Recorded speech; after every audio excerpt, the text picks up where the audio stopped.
Hari kelahiran Laksamana Komalahayati ditetapkan sebagai Hari Perayaan Internasional di UNESCO.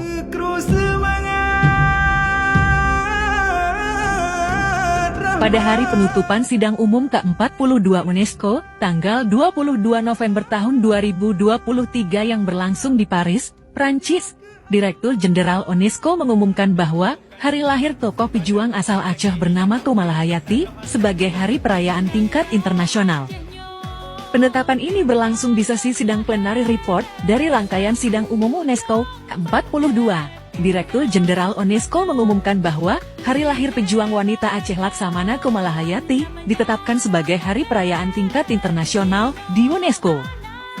Pengusulan penetapan peringatan 475 tahun kelahiran Komalahayati tahun 1550 sampai tahun 1615 mendapat dukungan dari Malaysia, Federasi Rusia, Thailand, dan Togo.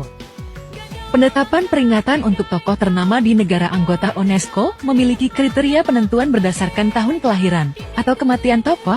Kriteria ini terkait dengan tujuan dan misi UNESCO di bidang pendidikan, budaya, ilmu pengetahuan alam, ilmu sosial, kemanusiaan, dan komunikasi. Nama-nama yang diusulkan harus mempertimbangkan representasi gender dan hanya dapat diajukan setelah tokoh tersebut meninggal. Selain itu, peringatan diberikan untuk peristiwa yang memiliki dampak universal atau paling tidak signifikan secara regional. Pengusulan harus didukung oleh minimal 2 negara serta berdampak besar bagi negara atau dunia secara keseluruhan. Terima kasih.